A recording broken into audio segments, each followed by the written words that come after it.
Okay, a new spatial angle. That's just because I am using my old phone to video and it's sitting on my lap and I'm holding my other phone so I can read a news article off it. And to borrow for a different context a wonderful quote on Twitter. Um, the older I get, the worse I'm willing to go out looking, if that's grammatical formation. So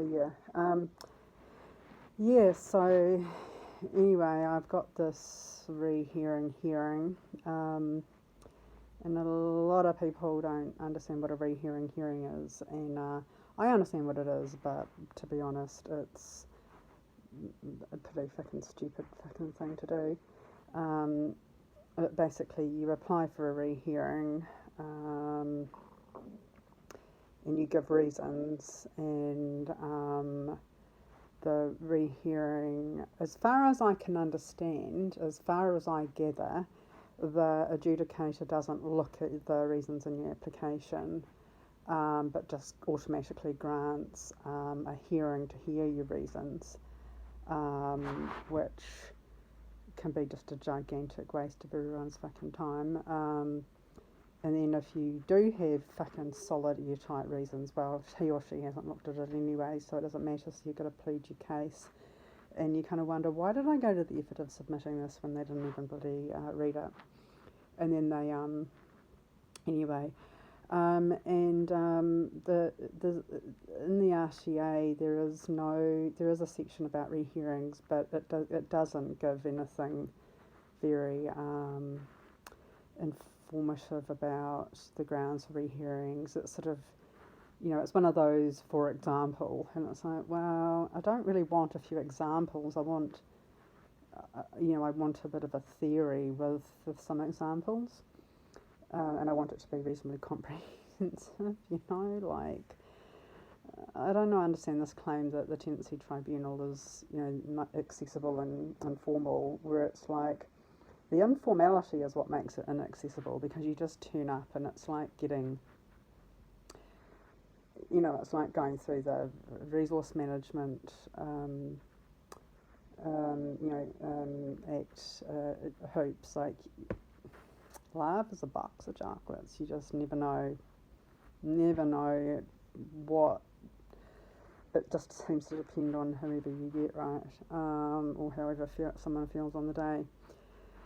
So what I've been doing is I've been googling news articles and stuff just to see, and guidance from non-government websites, just about almost just how it works, how it has worked, rather than how it should, because there isn't really anything that gives you any real clues. I mean, my case is airtight, completely airtight, and there should be no need for a hearing for my rehearing application, because the adjudicator who made the decision, sometimes I say lie, sometimes I say something softer, but she knowingly did not look at the evidence that she says that she saw. And I think the best, most generous interpretation of that, given the fact that she is, I think, a barrister sole in her, other, in her main career, I think that would just mean that she was not doing her duty. She phoned it in and she just copy-pasted what the other side's litigator wrote, and I'm sorry, but that's not, you don't need 4 days to think about how to copy-paste the opposing side's claim that they haven't evidenced, So anyway, here's so one of the articles. This is a Herald, and it's from the Open Justice sort of division. It's a case that, and I'll read the article and I'll comment on it. there's something very, very spookily similar about it, and it turns out that the landlord company is a Harcourts company as well, and again a real estate company. And again, there are lawyers involved, and I'm like, yeah, okay,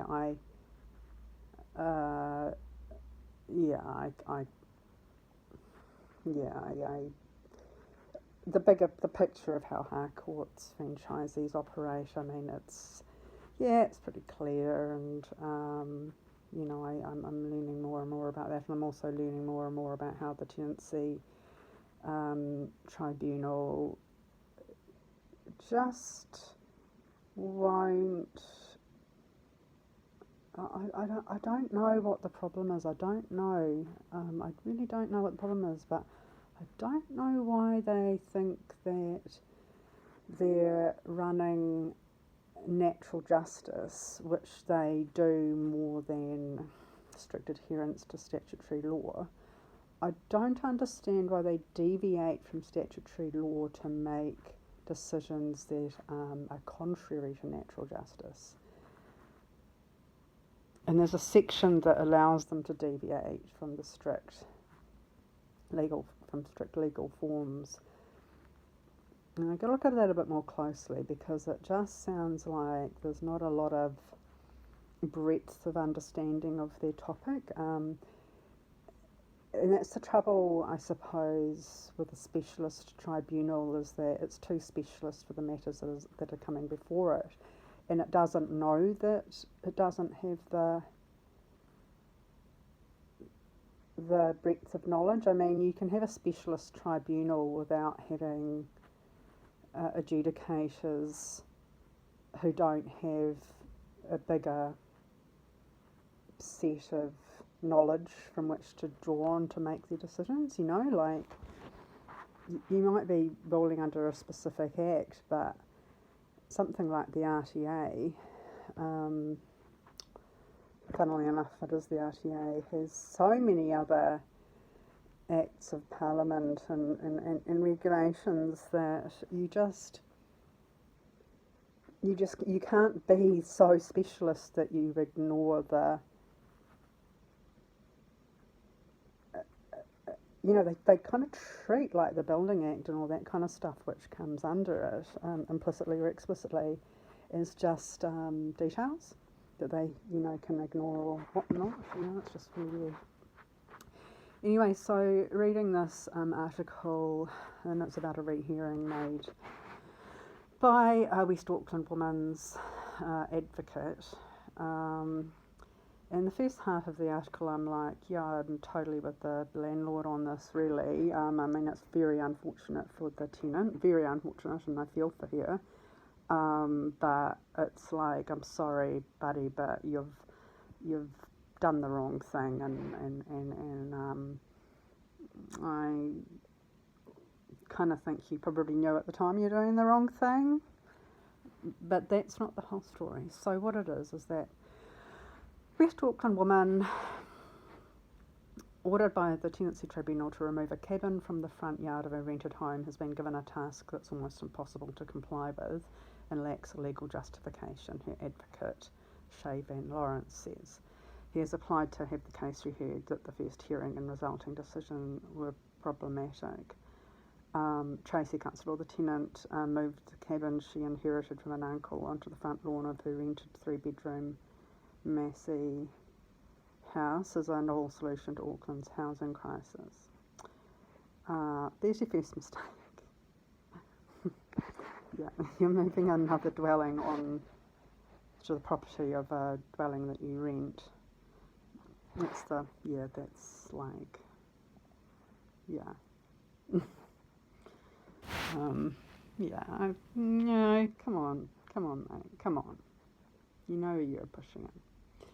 2 of her adult children had recently returned home to live with her and her 3 other children, making the house a tight squeeze. Constable saw the cabin as much needed additional space and a commonly used solution to Auckland's dire housing situation. She offered to pay an additional $50 weekly rent for it. Totally understandable, but we are dealing with the law, and we're also dealing with natural justice, which means that you probably should give your landlord heads up, or just check in with them. It's could or could not be a completely harmless thing to do. You just don't know. If you just don't know, right? And in most tenancy agreements, like, you'll have that kind of thing will be generally covered, and even if in vague terms. But her landlord, Harcourts, Cooper and Co. Real Estate Limited, which was told about the cabin 2 months after she shifted it onto the site, objected to it and won the dispute in the tenancy tribunal. And on the face of it, I would say totally fair enough. Like, yeah, you're kind of a bit screwed now, but you kind of screwed yourself. Constable was ordered to remove the cabin within 90 days. Again, yeah, that's not enough time, but again, why did you do it? No one else did it, you did it. Van Lawrence, the advocate, said that the order would be difficult for Constable to comply with, mainly because the tribunal ruled the cabin was a building, not a vehicle, and therefore it now required building consent. And yeah, I don't know if the tribunal was qualified to make that decision. But and I'll skip ahead to something I know from reading the article. They stopped. They stopped after a while. The author stopped calling it, or maybe it was the party, the landlord party and her advocate who changed, but it stopped being a cabin at one point in the article and started becoming a tiny home, and they are not the same things. A tiny home is classified as a vehicle because it's built to be mobile. Like, you are supposed to take it off the lot and move it on a trailer, and it's supposed to, I don't think it has wheels like a, caravan, but it's part of it is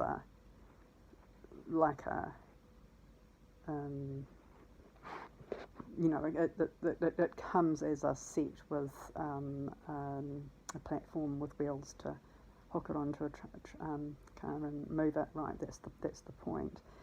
And the point is that you don't need building consent, and that's something special about tiny homes that don't exist to a lot of other things. And tiny home is not a descriptor, it's a definition of a particular kind of dwelling. And it's the kind of dwelling that is classified as a vehicle. And it's a bit like those three-legged, three-wheeled cars in England, and it's not that they're not cars, but they escaped the four-wheel vehicle tax, which was intended to target cars, because that's kind of,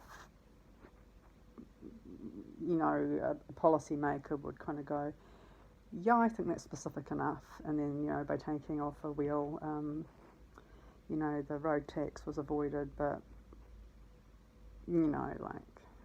whatever, but so these things are, it's kind of like, you kind of know you're being cheeky, anyway, yeah, so the tribunal ruled the cabin was a building, not a vehicle, and therefore it now required building consent. That could possibly be quite true, I don't know.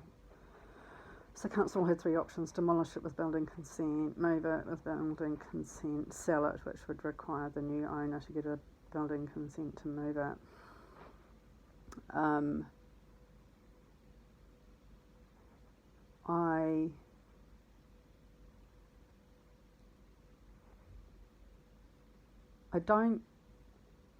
I don't see that puts her in an impossible situation.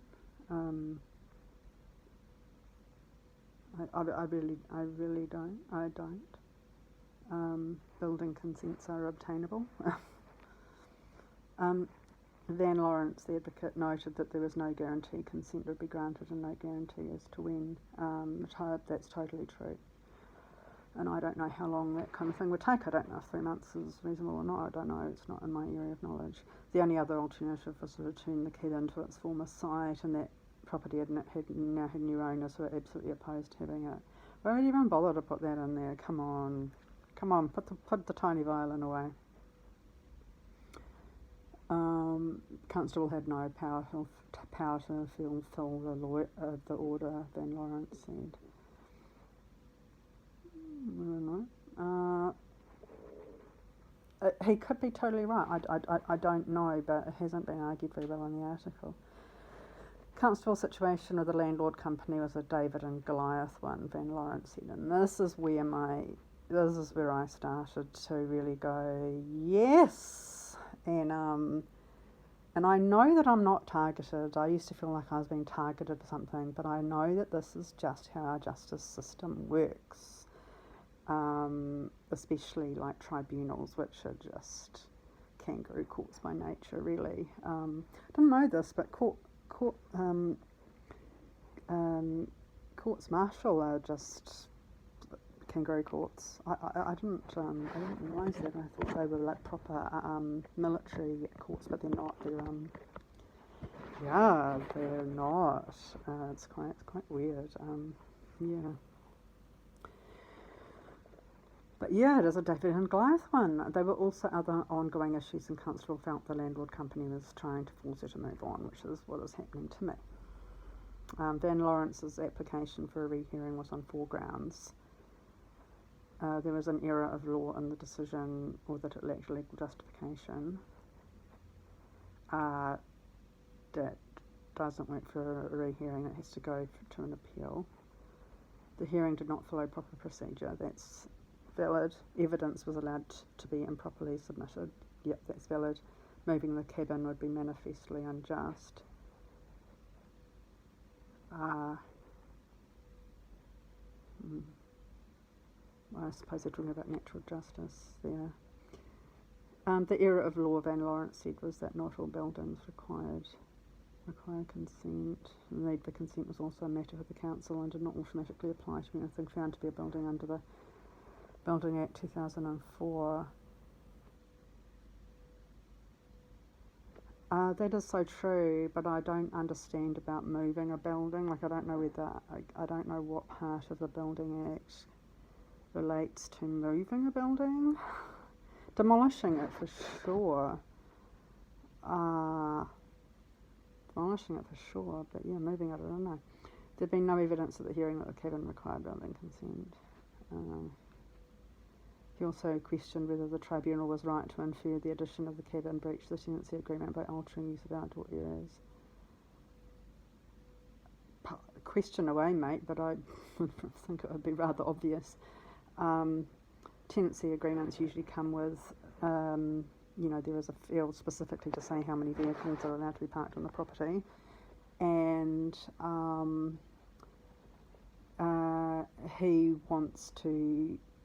Van Lawrence wants to classify this as a tiny home rather than a cabin, generic, therefore that it's a vehicle. So if he can't have it two ways. But then again, if he is going to argue on a separate line of argument based on what the tribunal decided, then okay, that's fair enough. But I think putting another house on a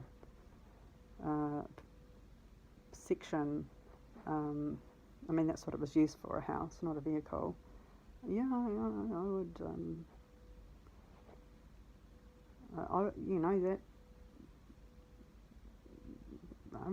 would, I would say that would be certainly something that you should discuss with the landlord before you move it, not afterwards. He claimed the landlord company was overrepresented in the hearing with 2 property managers, one with 15 years experience and 2 lawyers, and that's what's happening to me. And by property managers, we don't mean property managers because they often don't manage shit. What property managers are is they're bouncers to basically, keep the rope the velvet rope closed between the landlord and the tenant, and the landlord is a kind of a euphemism for tenant rights.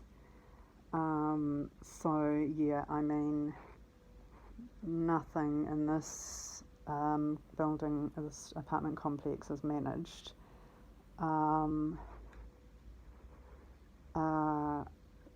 It's only when you come to ask for it to be managed that the property manager steps in, and then if you don't give in to being fobbed off, then the lawyers come in.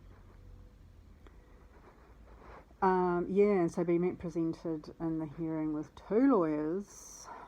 I mean,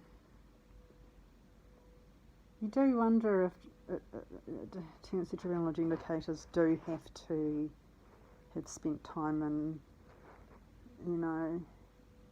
under the Mental Health Act. Like maybe still be in community care. I mean, I don't know. As someone who's been under the Mental Health Act, I know that most people who have been under the Mental Health Act do not qualify for it because they don't have a mental illness. They have not in the qualifying sense. They have a mental illness that is just caused by trauma, or is trauma.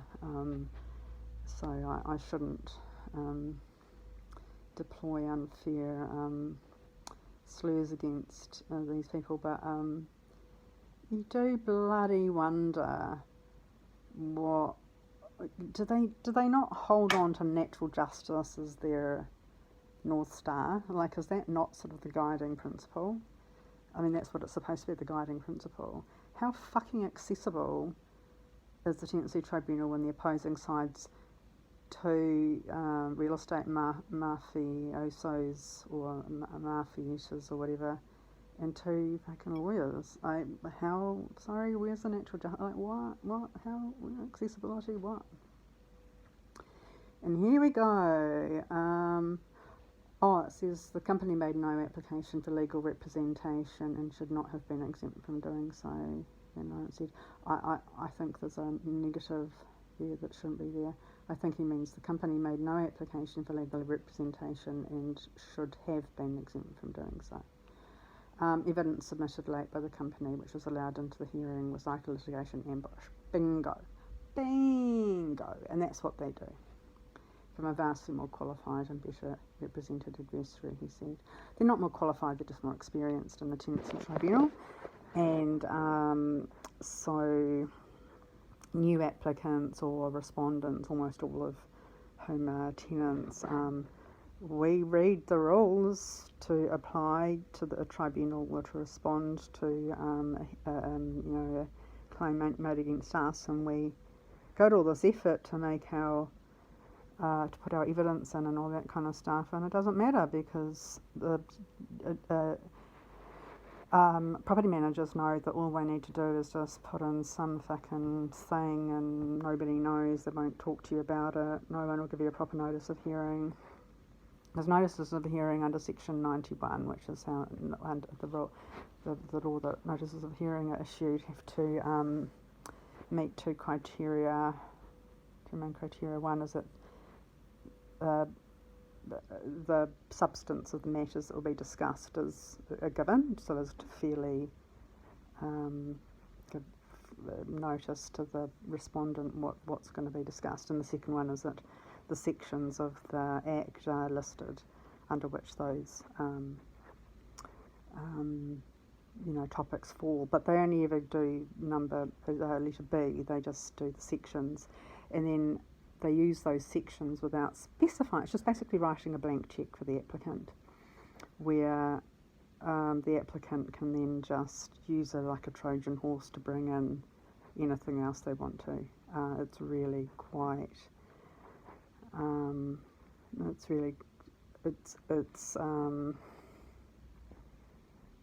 just unspeakable. It's just unspeakable. Yeah. Litigation ambush. I mean, totally. And then they go into stuff about tiny houses, but equating a cabin with a tiny house is an error, a category error. Amazingly enough, the Harcourts agency wouldn't comment because it would not be appropriate. Oh, Harcourts found some grounds for enacting propriety, and I'm sure they're being totally objective, and it was just a coincidence that that objectivity happened to be argued in their own favour. Yeah. So, Caroline, sorry if this offends you, but you don't like it when I just say what you're doing to me, but I'm allowed to read from a news article, and Dominic can try his best to say that I'm breaching the Privacy Act, but as we know, journalists don't have immunity from that. So